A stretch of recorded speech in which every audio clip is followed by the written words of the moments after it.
Hello guys, how are you doing today? Bom, vamos aprender o verbo to be de uma vez por todas? O verbo to be é um assunto muito polêmico em inglês, que a gente entra na escola, aprende verbo to be, sai da escola e não aprende verbo to be. A gente vê verbo to be a vida inteira e não sabe o que é verbo to be. Mas vamos lá, hoje vamos aprender se Deus quiser. Bom, primeiro de tudo, quando a gente falar em verbo to be, né, quem tem que vir na cabeça de vocês? São esses três: o is, o are e o am.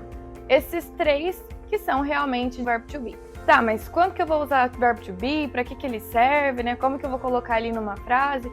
É simples. O verbo to be tem significado e o significado dele é ser ou estar. A base é ser ou estar, né? Mas a gente vai adaptar de acordo com a pessoa que a gente estiver falando. Por exemplo, se eu for falar eu, né? Eu não vou dizer eu ser. Eu vou dizer eu sou ou eu estou. Ele é, ele está, ela está, você está, enfim, vocês vão adaptando de acordo com a pessoa que vocês estão utilizando.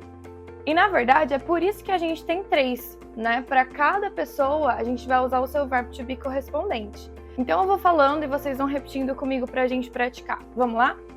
I am, you are, he is, she is, it is, you are, we are, they are.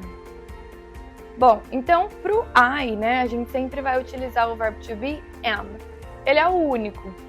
Depois a gente pode dividir entre singular e plural.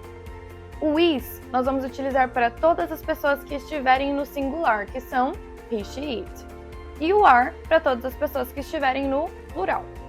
Lembra que na última aula a gente aprendeu sobre os pronomes? E eu disse para vocês que o you pode ser tanto você quanto vocês? Então, por esse motivo que a gente nunca vai poder falar you is. Nunca, isso não existe. Vai ser sempre you are. Independente se a gente está falando no singular ou plural, sempre you are. Não existe you is beautiful, ok? É you are beautiful. Bom, então no plural, né, nós vamos utilizar are. Então, you, we, they, are, ok?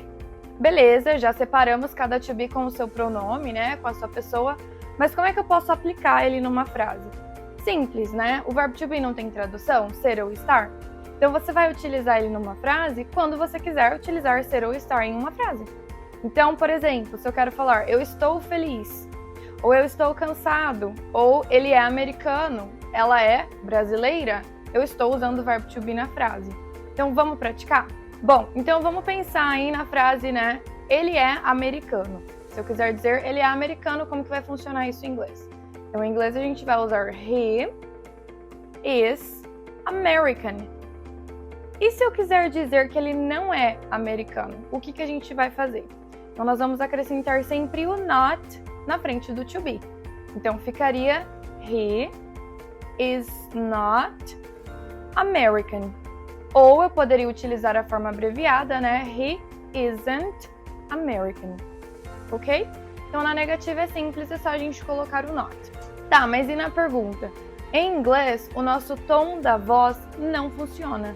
Não adianta a gente simplesmente mudar o tom da voz e achar que a gente está perguntando. Ou simplesmente colocar o pontinho de interrogação lá. Para eles não vai fazer diferença. Eles vão achar que vocês estão falando meio esquisito, tá? Então, só o tom da voz e a pontuação não são suficientes para mostrar para eles que a gente está fazendo uma pergunta. Então, como ficaria, né, se eu fosse perguntar? Ele é americano? É só a gente inverter o verbo to be, no caso o is, com a pessoa, que é o he. Então a frase ficaria: Is he American? Pronto, não preciso nem mudar o tom da minha voz. Só pela ordem das palavras, ele já entendeu que é uma pergunta. Entenderam a ideia? E aí é só a gente ir trocando. Então, por exemplo, eu estou feliz. I am happy. Na negativa, I am not happy. E se eu fosse fazer uma frase interrogativa, né? Falar eu estou feliz? Am I happy? É só inverter e tá tudo certo. Ele já entendeu o que você tá perguntando. Bom, pessoal, lembra do negativo? Né? Então, o negativo a gente vai acrescentar o not. Ou nós podemos utilizar as formas abreviadas. O único que não tem uma forma abreviada é o am, tá? Então a gente sempre vai dizer I am not. Não existe uma forma abreviada para ele. Mas para o is existe e para o are também. Então vamos repetir comigo? Is not, isn't. Are not, aren't. Tanto faz, qualquer forma que vocês utilizarem vão estar corretas. Ah, mas qual que é a mais usada? Óbvio que é sempre as formas abreviadas, tá? Então já bota lá na prática aí para vocês praticarem e memorizarem ela com mais facilidade. Ok? See you next class!